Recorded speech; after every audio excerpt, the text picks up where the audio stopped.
Welcome to the #1 show and the source of truth for all things MedTech. Here, we reveal the secrets and stories behind the investments, science, and commercialization of the MedTech industry. Every week, we'll take you on a wild ride with the biggest names in the game, from entrepreneurs and investors who are shaking up the market to healthcare providers who are revolutionizing the way we think and practice medicine. So hold on tight and get ready for a journey like no other. This is the State of MedTech.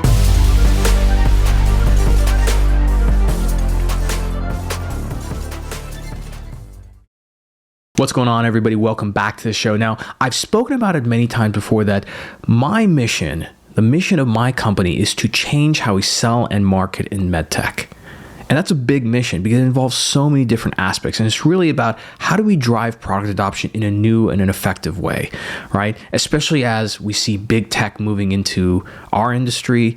The world is changing. There's a consumerization that's happening that, of course, the B2B buyer who's, being conditioned by Amazon and all these e-com companies, they're not going to just take their consumer hat off and then put on their B2B work outfit and go to work and become a different person. It's the same person, right? And so how do we get better about reaching those people and driving engagement, strong ROI, and product adoption? So our industry is really focused on one thing where they spend a lot of money on, which is events. But let's face it, I've been in the industry for a little over 12 years now. Events have not changed. They're still the same boring, stuffy types of events. It's very rare that I've been to a MedTech event where I say, wow, this is different and engaging, with the exception of LSI. But LSI is not a medical device or a MedTech company, right? And by the way, if you're a CEO or startup founder, you have to attend LSI 2024. Just go check them out. Just Google LSI 2024 and get your tickets. I will be there as usual. It's the one conference I guarantee I'm at every year. Anyway, aside from that, events need a change, right? And so if we look at how traditional marketing is, it died a long time ago, but our industry still has latched onto it, okay? This is where I wanted to have Morgan Ingram on the show. So Morgan is a B2B thought leader, specifically in the software world. And I started following him many years ago because he had started putting out a lot of B2B content. And, little to my knowledge, when he was doing that, he was working at a company, and that B2B content that he created, where it wasn't gated or confined to a traditional white paper, led to a lot of inbound pipeline, closed deals, and longer lifetime customer value, with millions and millions of dollars coming as a result of that. So he decided to start his own company called AMP Creative. You can check them out at ampcreative.io. That's ampcreative.io.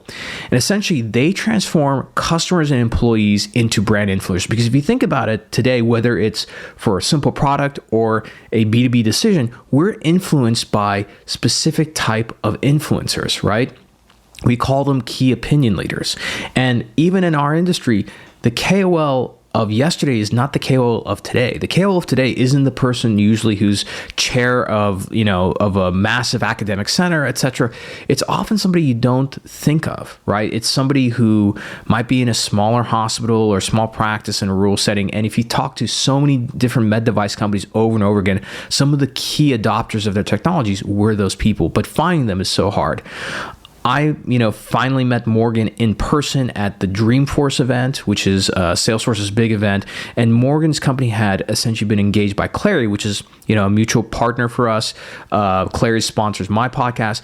And the events that they put on and ran, the content they created, I was so impressed by it that I had to have Morgan on the show to talk about how he thinks about events. How does he think about creating content and using that to influence buying decisions? And so this episode's all about that.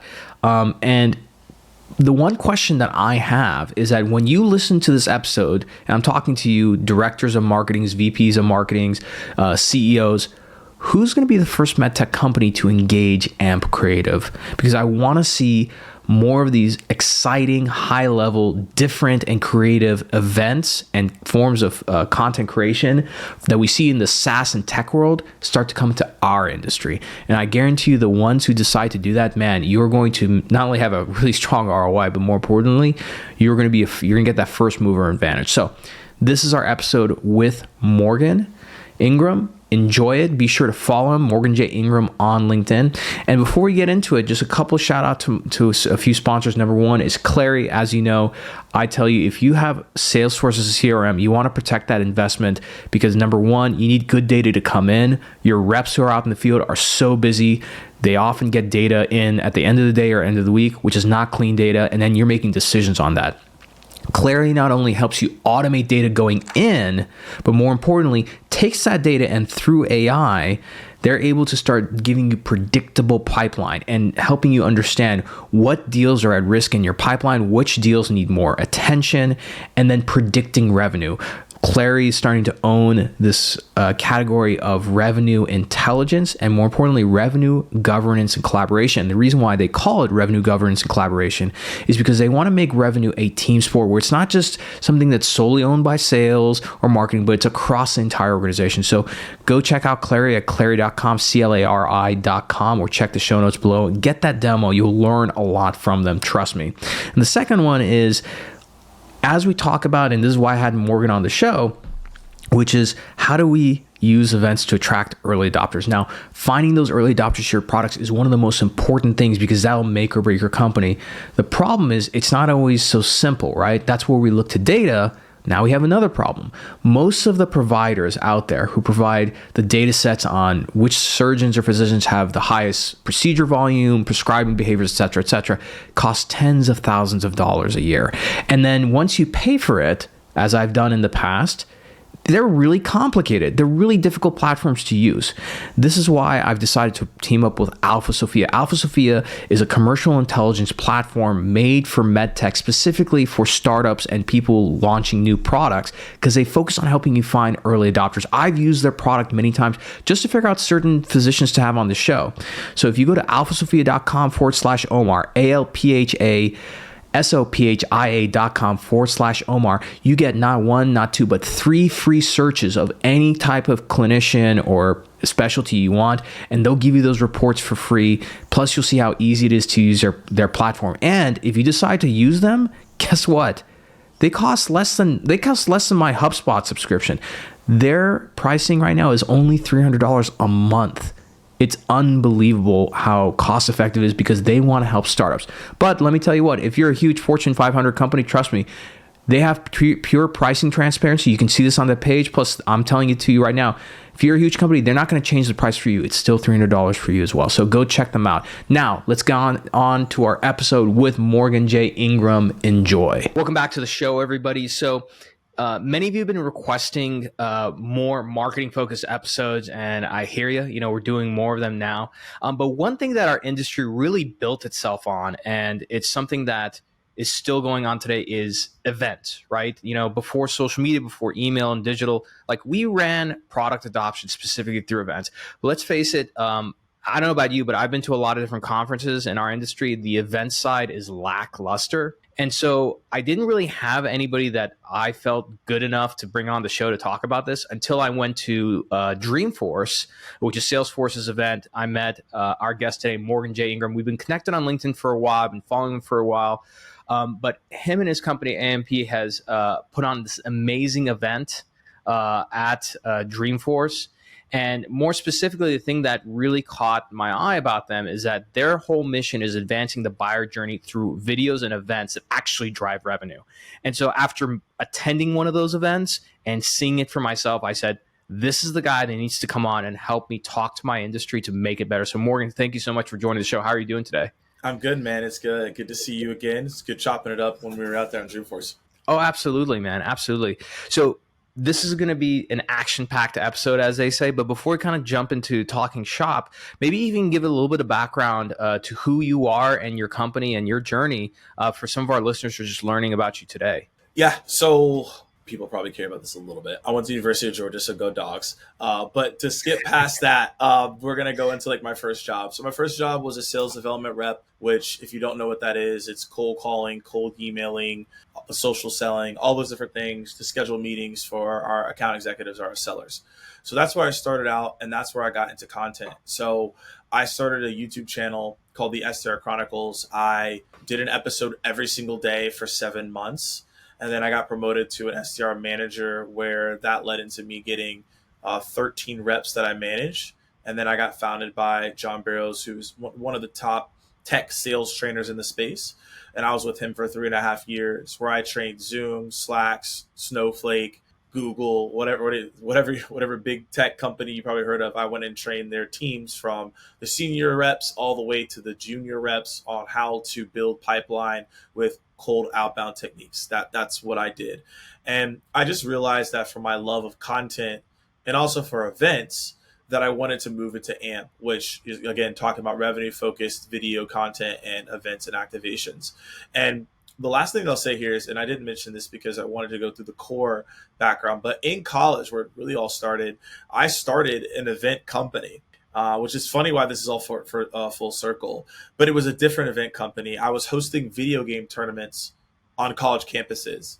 And that was called Collegiate Gaming Land, so CGL, another acronym is what we created there.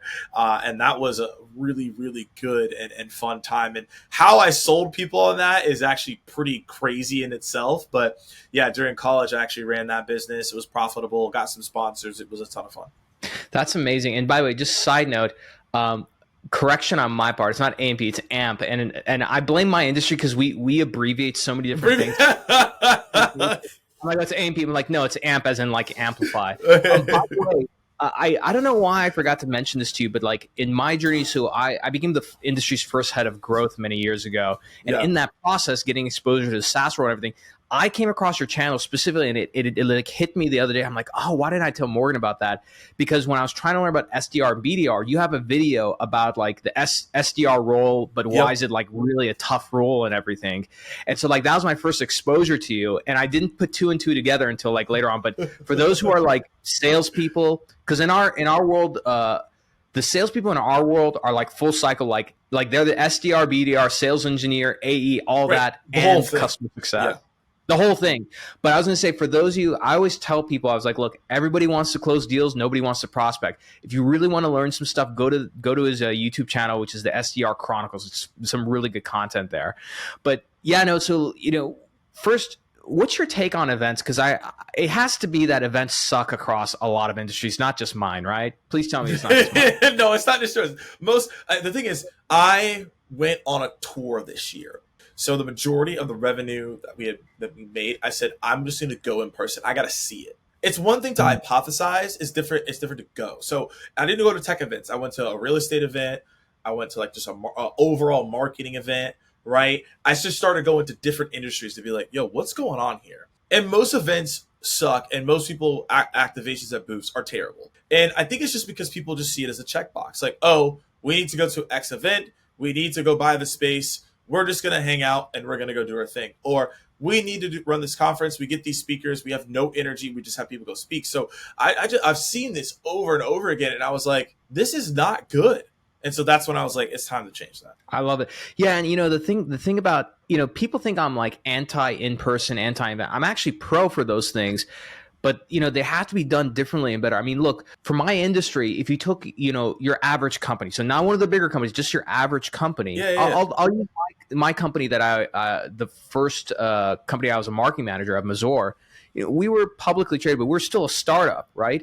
When we went to our main show, we had a 20 by 20 booth. We dropped minimum 250 to 300 grand that year. And that's not including travel and expenses and everything. No. Right? So these are big investments.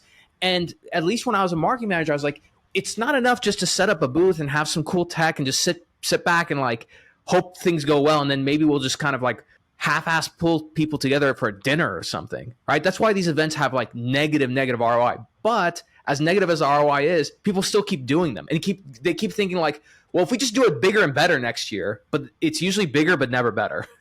That's the big thing.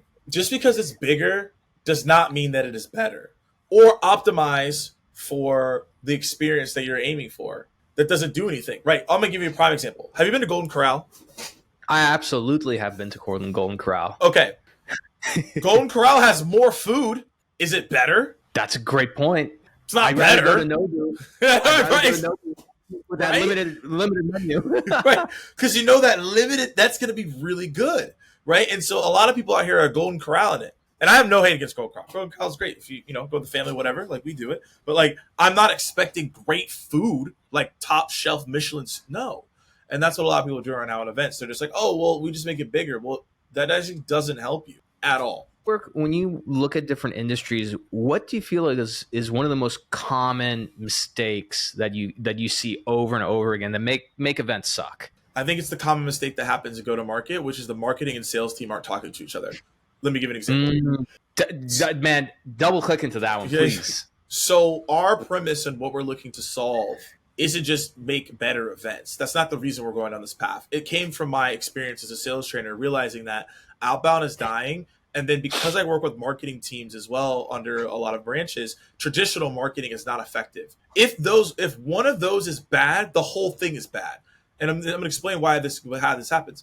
If your outbound is bad, right, but your marketing's good, doesn't matter, right? If your traditional marketing's ineffective, but your outbound is good, harder, right? So they have to be aligned.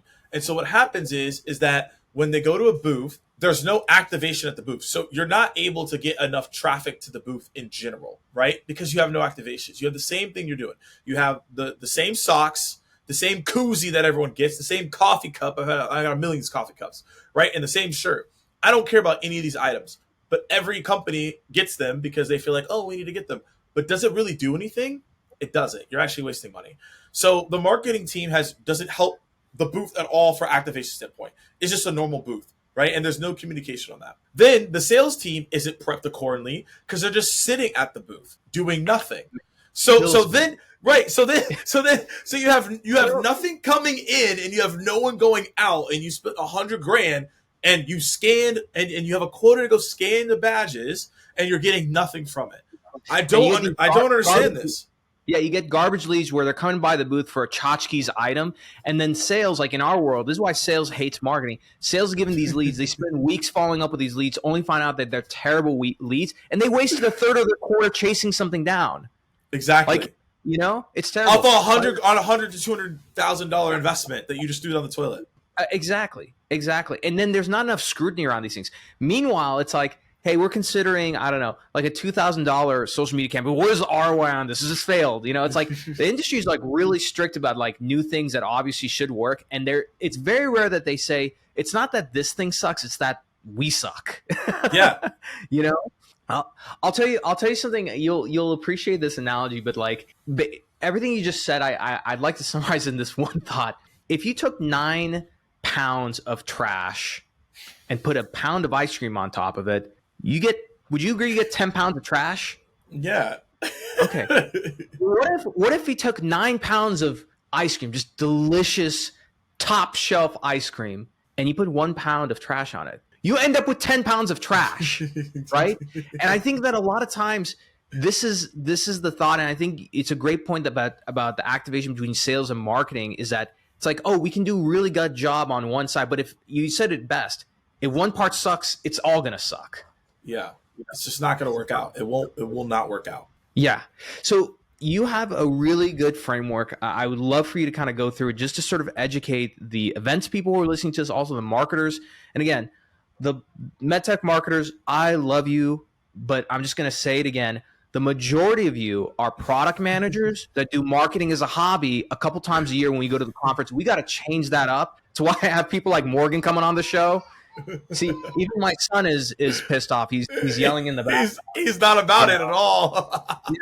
Yeah. It's funny. He knows instinctively when there's a part of the podcast that he's like, oh, that's terrible. I can't stand for this. He broke through 10 barriers to get there. And so that was pretty impressive, actually.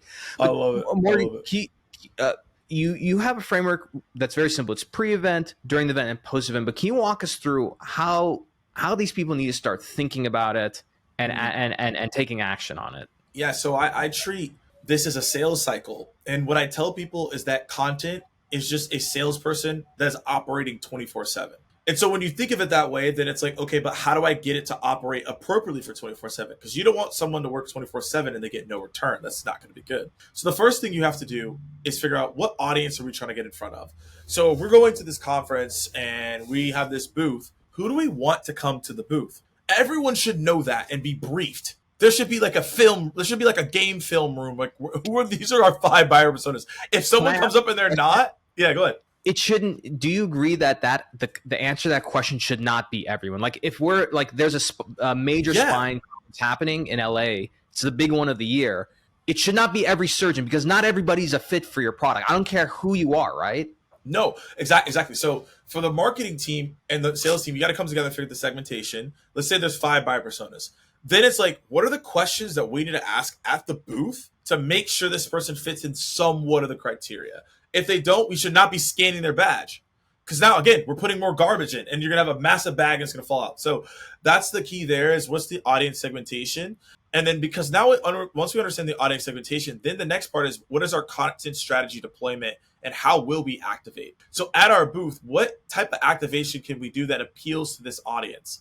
And one of the things you have to focus on is not only audience demographics, but audience psychographics. So what do they actually watch? What do they do outside of work that you could then use as an activation to get them excited based on these 5 buyer personas? So that's your content strategy development, right? And then once you have the development of the strategy towards that audience, and we've all made a decision on that, then you need to look at what your content calendar will look like after the event. So pre-event, we're saying, you know what? We're aiming to get 3 months of content out of this. Great. Okay, cool. So now we can decide who do we need to bring on our team that's going to be part of the content? Are there customers we want to go talk to get in front of them as well? That's how we're staging the content calendar and the content strategy deployment. But again, you have to come in with a strategy because if you just come in saying, oh, we're just going to film content, that's not good. You need to come in with an actual legitimate strategy. I'm happy, and I'm happy you mentioned that because again, like a buzz phrase of the century, content is king. The one thing people have to understand, you can't just make content for content's sake. This is why like people put, they spend all this money creating a specific type of content. My industry loves it. They let me tell you what we love to spend money. We love to spend 20 to 50K on a really high end product video and everything. And then we're like, why aren't we getting leads out of this? It's like, it's a product video. That's not it. It's not. So here's something that's absolutely critical that I'm going to say. And this is actually my first time saying it because you said it and it just clicked with me. So in trading, we would always say content is queen, or we would say content is king, but and Gary Vee would say context is God, right? My new belief on this is content is king, but contextual content is God. Because again, if you just do a random high quality video, but it doesn't have any emotional connection, it doesn't tell a story, it doesn't matter how quality it is. It doesn't connect. So you have to find ways on how this is actually going to connect, right? And so contextual content is the key. And that's what we want to focus on. I completely agree. And I think for me, a lot of probably the most sophisticated books on marketing I read were written over 50 years ago. So like, reading Edward Bernays' like Propaganda and Crystallizing Public Opinion, or Eugene Schwartz's Breakthrough Advertising, I get this feeling, Morgan, that like the reason why there's so much noise and lousy content these days is because it's so easy to make. So like back then, like 50 years ago, to run a TV ad or some write up, that was like your one shot for like a while, and it cost a lot of money. So people put a lot of effort really making sure that this is good and thinking about like, can we get somebody to read this whole ad, right? And now since it's so easy to do, it's like an afterthought. I think like there's so much effort just being put on where should we put this content and how much should we pay for it? And then like in terms of the creation of it, it's like, people think they're putting an effort into thinking about it and they're not. No. And that's the thing. The barrier of entry is low, but how it really is done is like, it still needs to be relevant, right? It still needs to provide context. And that's the obstacle that you're facing. It has to provide context in what you're doing. And if it doesn't, then it's not going to be as applicable. And that's just the way that it is. 100%. On the top before we round this segment out, you educated me on speaker selection. For our industry, a lot of times when we do an in-booth like presentation, right, or we have a speaker, what they often default to is one of two things: either a super user of the product who's not that well known, or someone who's super well known, right, and either a believer in the product, or they're a KOL, key opinion leader of the company, and they're bankrolled, right? And there's like no in between. How do you think about speaker selection? It's four different types of speakers. Number one is kind of what you said, like the executive key holder, the person in the company that is the spokesperson. That doesn't have to be an evangelist, they're the spokesperson. So we need them involved to be at this event. Okay, cool, great. Number two is the valued customer. The customer who, like, you could put them on a panel and they will pump you up, right? They're just incredible insights. They talk about case study stories. You don't have to tell them, they just do their thing. The third piece is the person that is let's put it this way, an influencer or a subject matter expert externally. So they have influence in their space, but they'll give you some love, right? Awesome, etc. We want to do that. The fourth person is someone that you want to get to number one. So maybe they're an up and comer and they can be a great executive for you, but they've been posting maybe some good content. They've been involved internally in your organization. We want to elevate them. Those are the four different types of people that you want involved. Number three is critical because they're going to amplify everything. But the most important actually are one and two. And one or two being. So number one is that just that executive who, again, like kind of what you mentioned, like they're the executive. Doesn't need to be an evangelist. No. Actually, they don't need to be an evangelist. Sometimes they are, but this is just the executive. Like they come in, they are typically the spokesperson. They're not the evangelist, but they might be the spokesperson. It could be another executive, whatever it may be. You need to have someone that's active as an executive just out there, period. It's just what it is now at this point. And then two, you have to have a valued customer that if you tap on them, they'll just talk about your brand, being like, yo, they're great, they're amazing, this is what they've done, whatever it may be. Got it. Now, kind of rolling into the, like, during the event, something that every company that they always end up doing is, they make sure to capture the content in some way. The area where I feel like our industry, and when I say our industry, I mean like med device, pharma, biotech, really fails is, sort of new, more dynamic ways such as live streaming and everything. I would love for you to kind of touch on that, but also like, what do you do during that time for social media engagement? Because I feel like all this promotion is done pre-event on social, if they even do social. But then like during the event, they don't think, hey, if we promote this hard while this is happening, like we might pick up some people who are late registrants who might be like, man, this one event sucks. We should go to this other one, right? Can you talk through a little bit about that? Yes. So something that was really cool back in the day is when I was an SDR. Now, the reason I'm so passionate about events is because events changed the trajectory. I don't actually talk about this very often. It changed the trajectory of my career because I came as an SDR at one event and scheduled 50 meetings. I was like, we're both going to schedule 50 meetings. We're going to go at 100 meetings. We did it. And they were qualified. These weren't like random. We weren't scheduling meetings with January. One of the things that we did is we had a book that came out. It was an actual book, not like an ebook. It was a legitimate book. ABM for Dummies, right? And so we had like tons of these copies. So I was like, okay, what if I just take a picture of this and tell people if you come to the booth and you grab and we have a book for you, and if you take the book, you enter a raffle for X thing. So like all these people started coming to our booth, being like, yo, I don't know what you do, but I want the book. And so we had like, it was like a line just to get this book, and then we actually had the author there, so he was signing it. And it was like a book signing out of nowhere. And I don't know. I was just like, guys, I think we should just do this. I had no idea as an SDR. I was just like, we got to do something. And so like we started taking pictures of the book with the art there. People are posting it, and people are like, what is this? That's amazing. What? So people are like, what's going on? Right. And so it just created this whole thing, and we scheduled meetings off of that. Right. And so I'm just telling you that was one of the things that led to those 50 meetings, but that's what you want, right? During the event, you want it to be a show. And I said this on a other podcast the other day.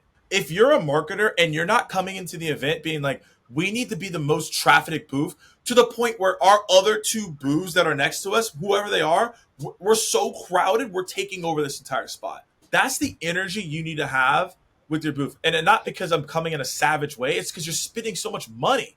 How do you not have that mindset? My mindset would be like, we're going to have the most popping booth of all. Like, literally, it's going to cover all your other booths, and they're going to have to come to us and say, we're bringing you back next year because your booth was so good that people are talking about it, and they want to come back just because of your booth. That's the mindset you need to have. And so during the event, you need to create it as if this is a show.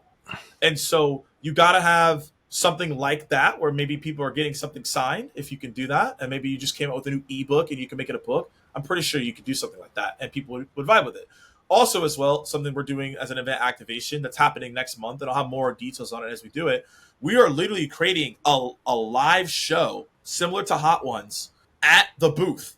So people are coming in, eating Hot Ones. We're filming it. They're going back and forth, asking questions, and we're getting that some of it live that it can be streamed out if you want to do that. We're doing some of it that way, I believe.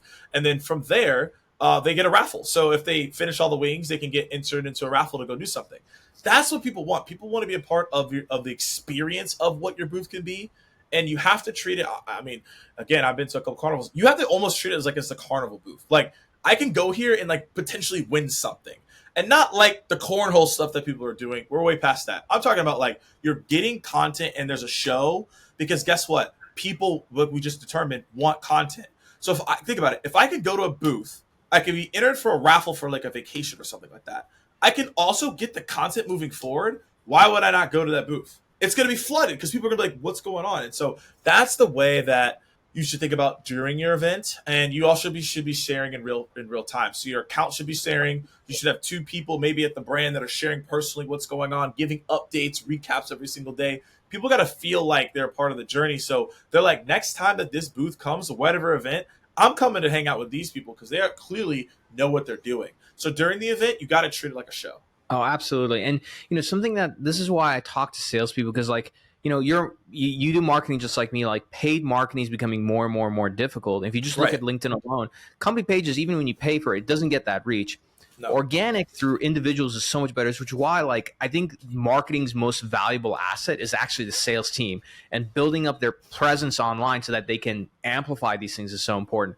One thing I will mention though is like, what makes it trickier in our industry is like we can't give away like vacation stuff because of like Sunshine Act and Stark Law, because all these.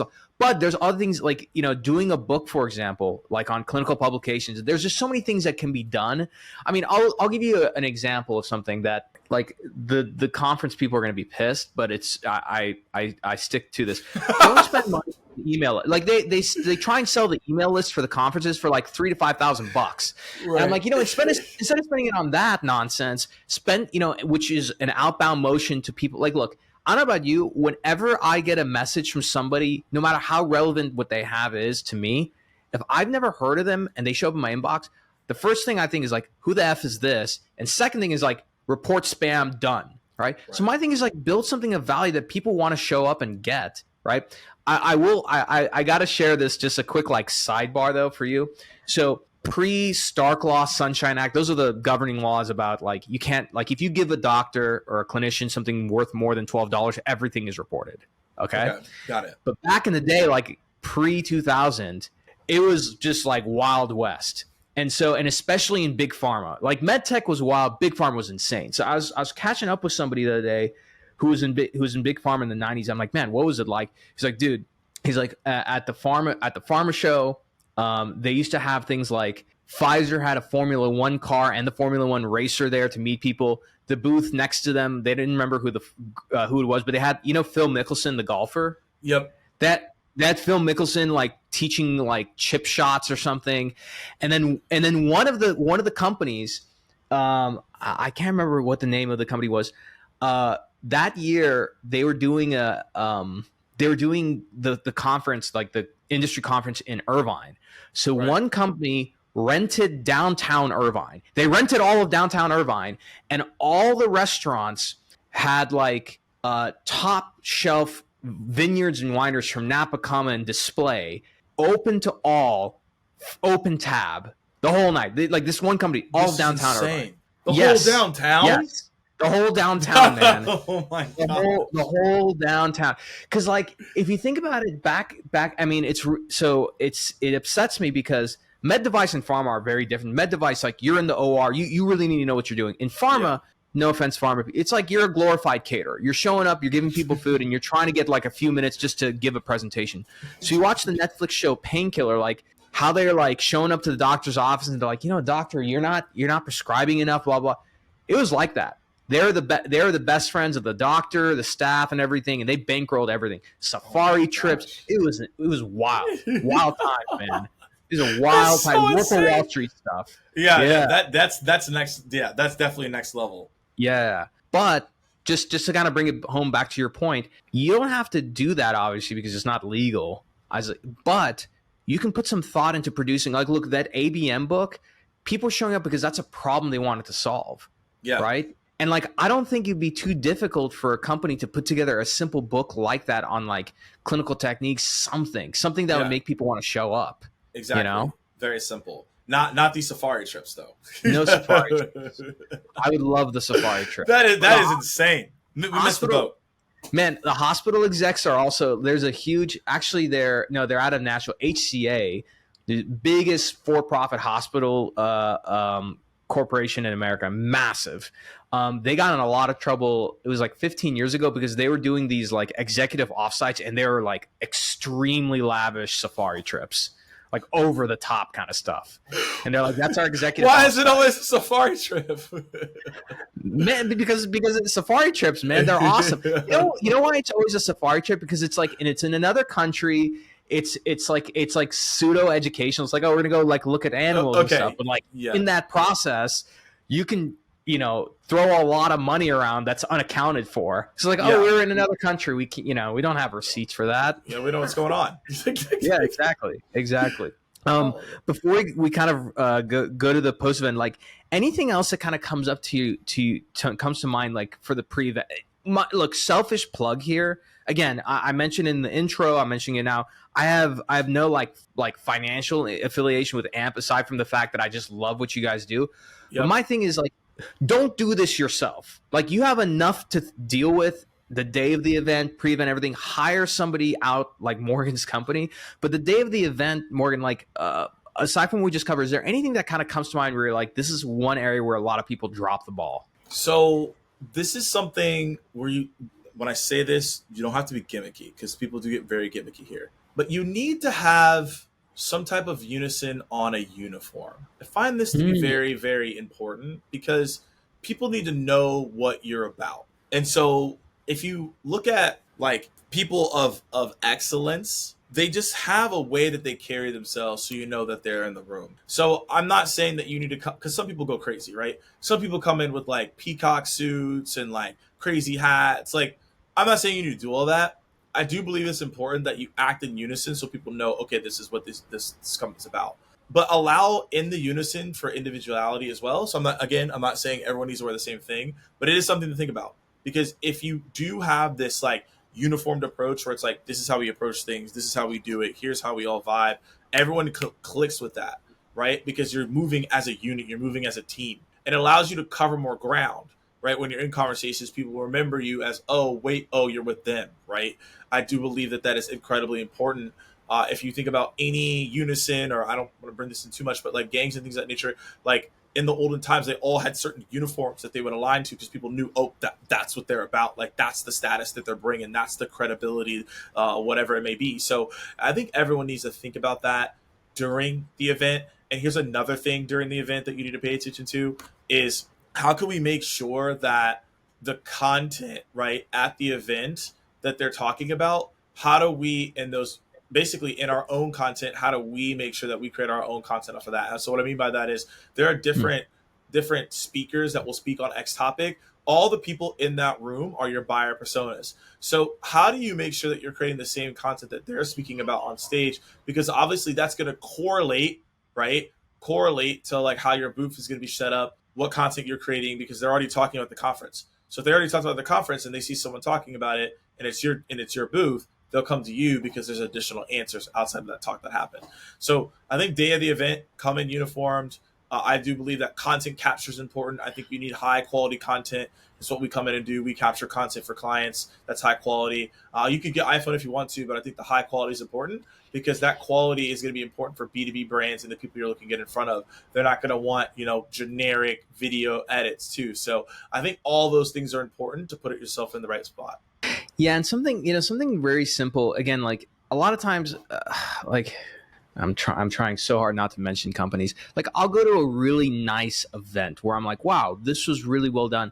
But when I look around, I'm like, well, how's this being captured? And it's usually like the head of marketing and like a marketing manager. They're running around with a camera or their iPhone capture. I'm like, man, that's not it. Just spend $500, $1,000, hire somebody to do it professionally. Because then like you can get like photos of surgeons like talking to people and everything that are really nice. People appreciate, and your sales team is like, hey, by the way, like here's some photos of you that night. It's like one reason to follow up and like have a good association.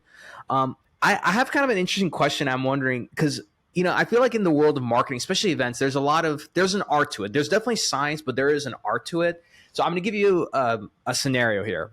Okay. Okay. It's fine. Upcoming conference. Okay. So like NAS is a huge one. North American Spine Society. That's a great example. Or TCT. That's trans catheter. It's for catheters. That's all I know. It's for cardiovascular. Okay. So these are 4/5 day events, but the exhibit times are usually 3 days, 2 full days and 1 half day. Okay. So let's just say conference starts on a Monday, ends on a Friday. The exhibit days are like Tuesday, Wednesday, Thursday. Mm-hmm. Okay. I know it's different for every event, but if you're a betting man and you're like, you had to bet the business, what day do you decide to put on an event and why? Like what are the things that go into your mind in terms of how do you pick that day? An event. Okay. So like we're a company and we want to do outside booth event. Yeah. Outside booth event. Yes. And it could be any type of event. It doesn't really matter. It could be any time. Yeah, any type of event. I'm always just curious. Like somebody like you've done so many different events, different types of events, different venues, industries. This is going to surprise y'all. So again, context. Before I even answer this question, I'm just giving an idea without any context of where the business is trying to do, right? Because for example, like you might be trying to get as many people as possible for awareness. You might want to be very selective. I'm actually. Right. Do you want me to give it a little bit more context? I can give me more context because I have an answer, but yeah, okay. Yeah. So I'll give it context from the world that I love the most, which is the startup world. So let's just say like scrappy company, let's say Series A or Series B company. They got some traction in the market. They have some customers, but they're still very early on. And their thing is like, hey, we want to attract some, big name potential customers. We want to show some love to our current customers, but also through this event, maybe we'll meet some new customers that we were not aware of, Okay. So, okay, cool. My idea is still the same, but I would add some things to it. So, okay, I'm a startup company. I probably don't have cash, so I can't go too crazy. Right. But what I can do is I can partner with people and what I would do, because I'm biased, but I would basically be the company that brings everybody together. I would go find people that we can partner with where it makes sense, where like we can help their customers in multiple of their buyer journeys, which is important.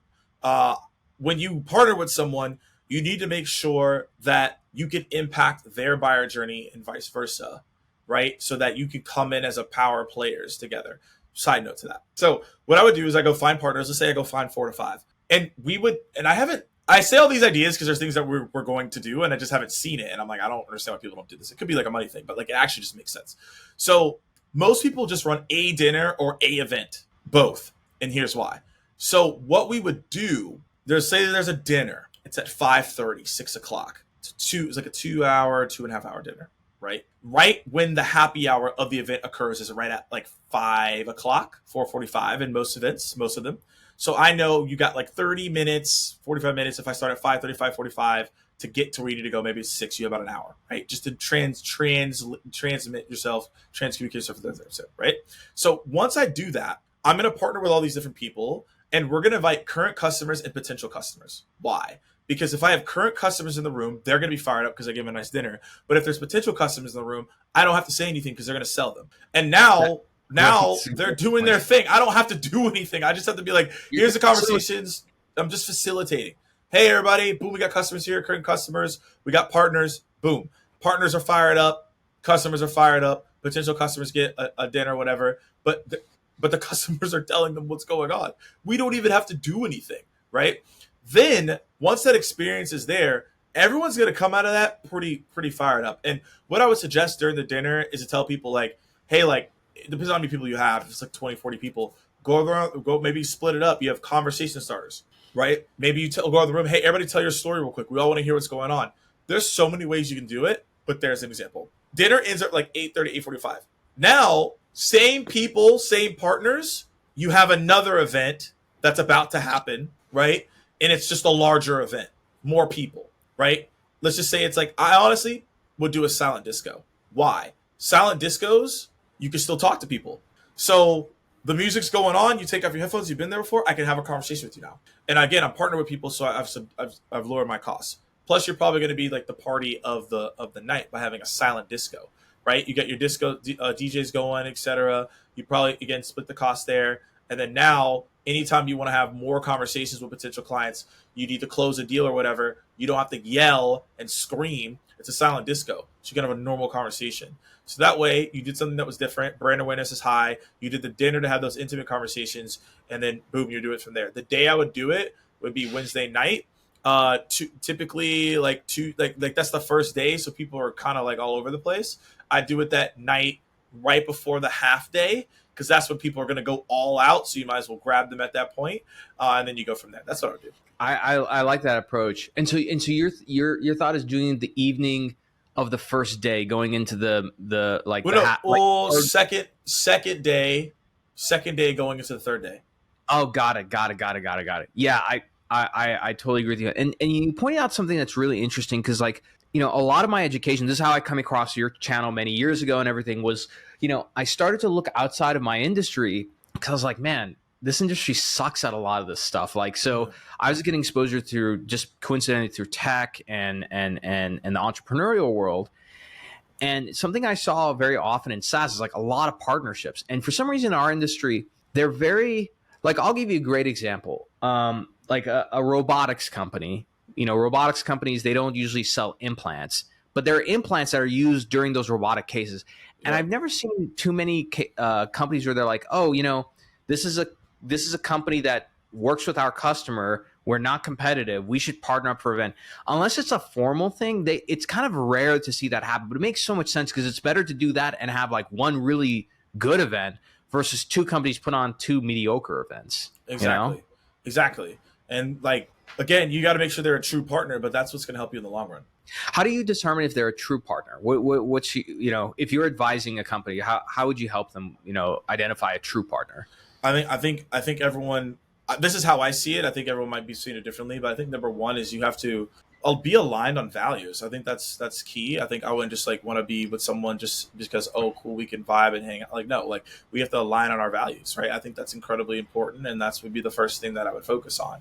Number two is, I said it earlier, is a true partner is where like you impact one piece of the buyer journey and they impact another. It's not like we're cool and like they do something completely different. It's like, no, like I impact. So for example, I impact video and event activation, and then maybe another partner does ghostwriting. We don't do that. We don't do ghostwriting. We do not touch that. However, maybe this company next to us touches ghostwriting. Maybe there's another one that like helps you build your brand storytelling.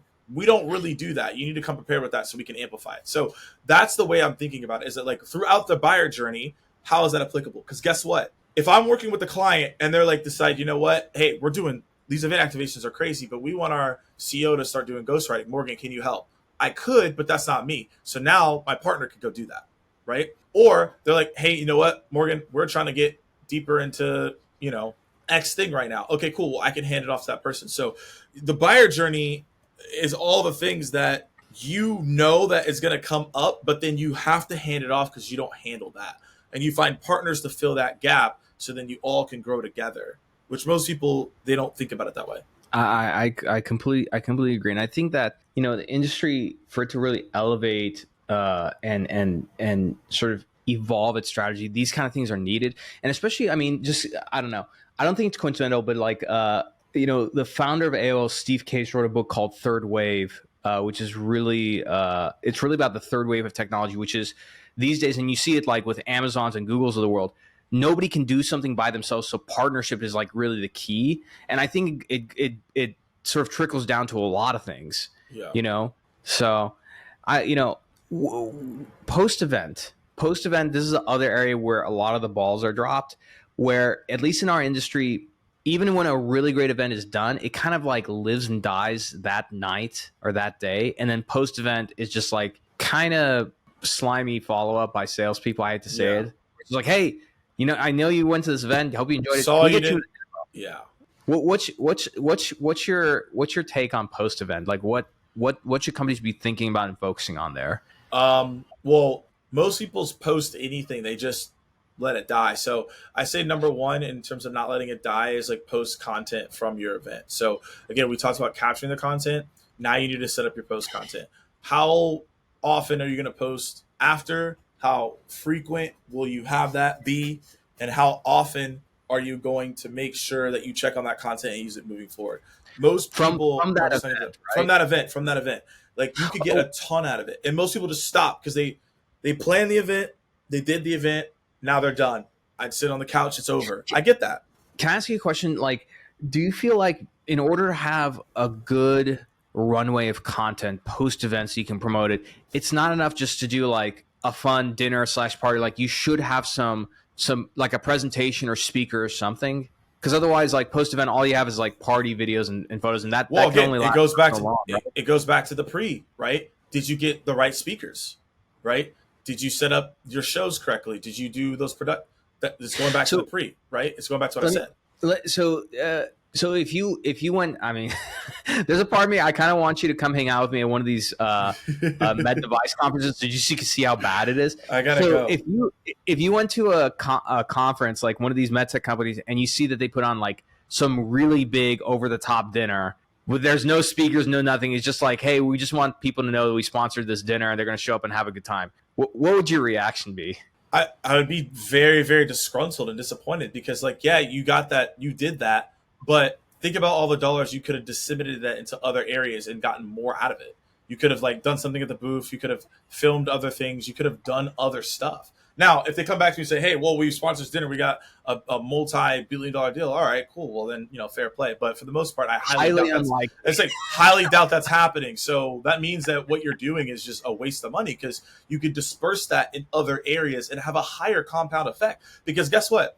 You're spending money on the highly quality dinner that only lasts 2 to 3 hours, 4 if max. What if you took less, or not less, but really probably all that money, put it in other areas and create more content that could last you 3 to 4 months, which would give you more eyeballs, more engagement, et cetera, in the long run if you disperse it appropriately. You know, I think like one of the things you mentioned, because like whether it's like online engagement on social media or like in-person events, I think what people are looking for are unique experiences. And a lot of times that doesn't have to be something over the top. Like I feel like a lot of companies can treat their customers or potential customers to a really over the top, like 5-star dinner.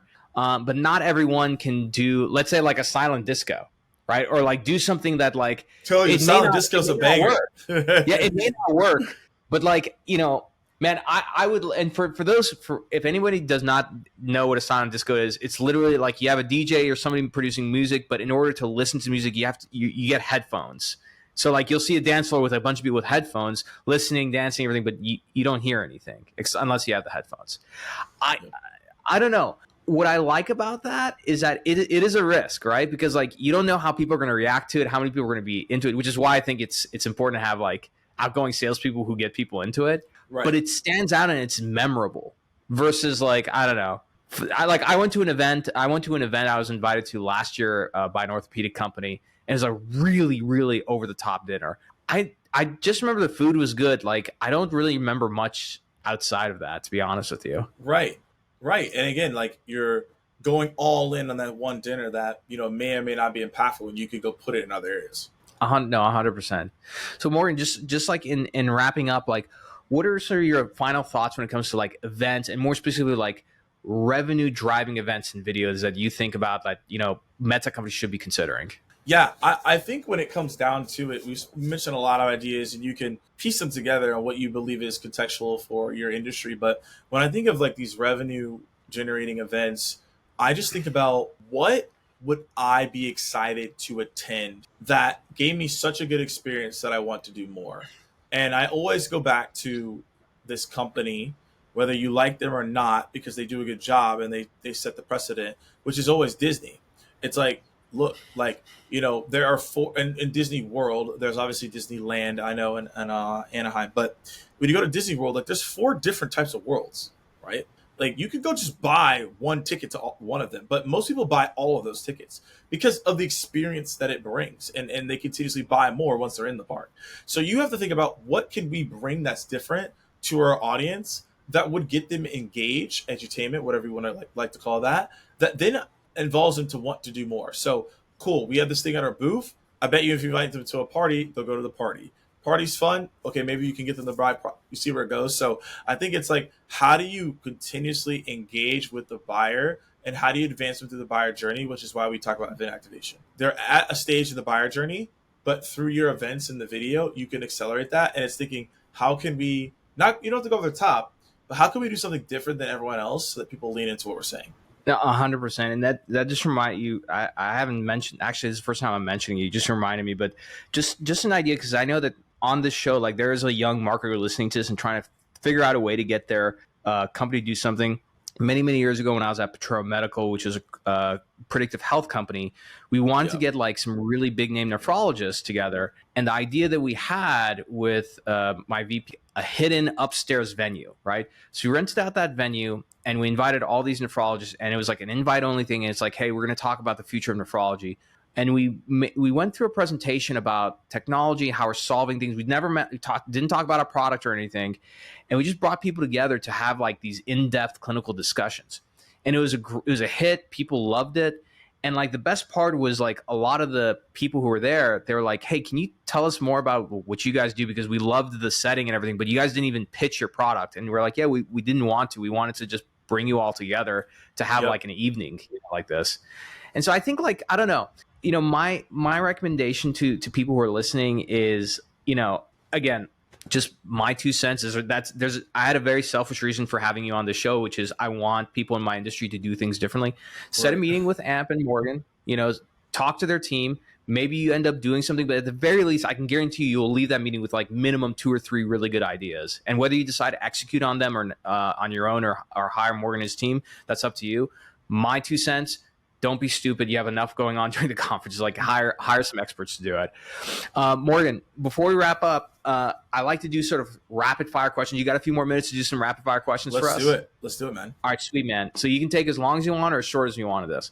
So rapid fire question number 1, post-pandemic. This is a pandemic question, but we can do it post-pandemic. There's a lot of cool stuff we buy off of Amazon. What's a cool buy that you made that was under $200? What? A cool buy that I made that was under $100? I upped it to $200, but if it's under $100, even better. Oh, 200. All right, look, I'm laughing because like if you know what I'm gonna say, you're gonna immediately be hyped. But if you don't, I'm saying you won't. So I'm really big into like the nostalgia gaming, and during the pandemic, I was just like, okay, I have a lot of time to game now. I guess can't go anywhere, so I bought NBA Street Volume 2, and bro, I was so happy. I was just like, this is the greatest game ever. And I remember just spending hours on NBA Street being like, look, I'm sorry everything else that's going on. It was a terrible time. However, NBA Street coming back into my life, one of the best moments for sure. I was fired up. That's the best purchase. It's the best purchase. Bro, I haven't played that since I was a kid. You just look up NBA Street on Amazon and the gaming console for that will come up or what? Dude, it came up. NBA Street. I had the PS2. I had it. Boom. I still had it from my parents' house. They live here like 23 minutes away. I was like, boom, we come by, got it. They sent it to me, and then boom, we went from there. Dude, it was dope. That is okay. I'm checking that out. All right. Second question. Part of being an entrepreneur and business owner is that like we're constantly learning, whether it's through podcasts, speaking with other entrepreneurs, but a common one is like book recommendations. It doesn't have to be business related or marketing related, but is there a book that you feel like you recommend or gift most often to other people? Just one? It can be, it doesn't have to be one. Give me more than one. Okay. Number 1 is because I really like it. And I think you have to know it in this environment, is Captivate by Vanessa Van Edwards. So it allows you to read people's body language and facial expressions. So as an entrepreneur, there's a lot of things that you're doing. You're recruiting people, you're having tough conversations, you're trying to sell, you're talking to partners, there's so much going on. So being able to read people is just incredibly important across the board. So I always recommend that to people, and they find that to be helpful. I'm looking at this one down here because I read it recently. Dan Martell's Buy Back Your Time. Great book. Just gives the systems on how to get your time back, not be wound up in all these things you don't want to do, and how to really build your own empire. And he does a great job breaking it down. Again, I'm looking at this book down here, and I think that was great. Another one that I really like is The 15 Invaluable Laws of Growth by John C. Maxwell just has a lot of good principles and just backbone of what you should do and what you should not do. So I would mention those three. There's obviously a ton I could mention, but those three come to mind. Fantastic. And then like last question is, what's something that people get wrong about you most often? Okay, this is actually very, very interesting. And when I say this, it doesn't mean that like I'm fake about it. It's just the way that it is. People expect me to be like high energy all the time. And so you met me. I'm actually like very, very chill. Like I'm like extremely chill. And most people don't expect that. They don't expect me to be as chill as I am and as deep as I am. Because when you create content, people think it's vanity. You're actually not as deep.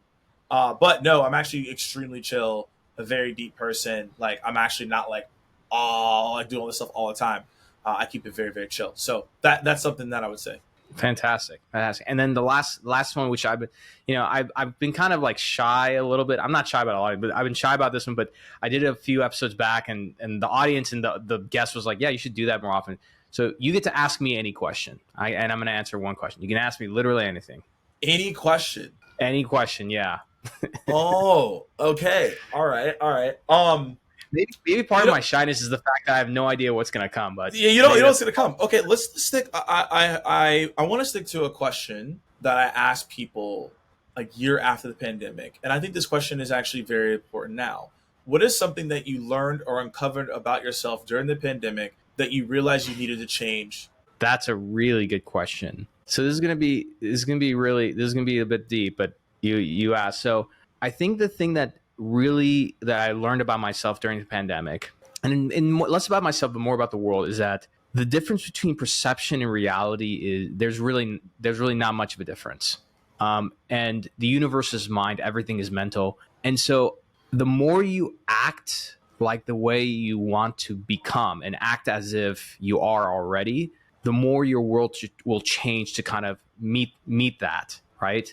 And so, for example, during the pandemic, I was never somebody who worked from home. I didn't like working from home. I was never somebody who worked out from home, like all these things. And I learned the power of not saying, "Oh, I'm going to become a great at-home worker. I'm going to become this." I just made a decision that from day one, I was like, I am that person. And the more that I focused on that perception in my mind, right, the more the world around me changed. And that was like the most powerful thing that I got out of the pandemic. I mean, including, look, when I started my business, my wife was 3 months pregnant. I've never been an entrepreneur. And rather than me saying like, "Oh, I'm going to be a great entrepreneur," everything, I just assumed and perceived from day one, like, I am a great entrepreneur. Yeah. And then little by little, my mind subconsciously looked for those signs.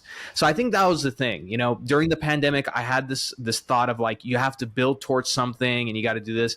And the trick to life, I think, is just kind of assuming that position from the beginning and then, and then growing into that. Does that make sense? That does make sense. I think you have to assume your state, assume your subconscious and your mental, and so that you can step into that. I wholeheartedly believe in that. Yeah. And I think, just a side note, like the other thing that pandemic taught me, I already knew this, but I want to remind the audience about this because there's a lot of like reps and people who are in tough positions that at the end of the day, people don't care about you. The government doesn't care about you. Like the person who cares about you the most is you.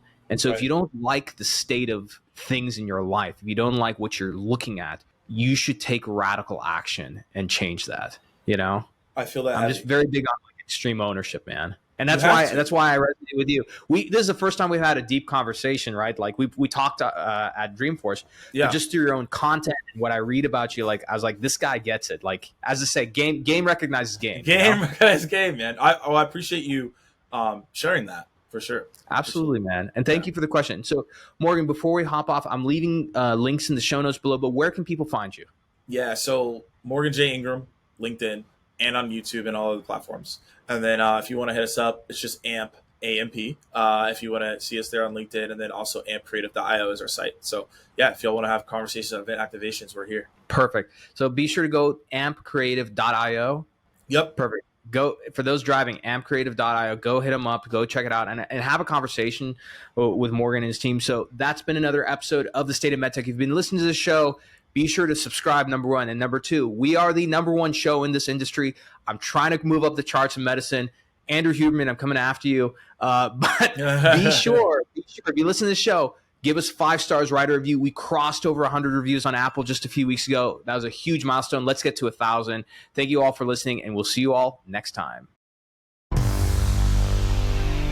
Thank you for enjoying another epic episode of the State of MedTech. If you're feeling inspired and love this episode, do us a favor, hit that subscribe button and turn notifications on so you never miss an episode. And be sure to give us 5 stars and write a short review because that helps more people discover this amazing community of ours. If you're a company who has a executive that you'd like to be on the show, or perhaps you want to sponsor one of the episodes, shoot us an email at hello@khateebandco.com. Take care, and we'll see you next time.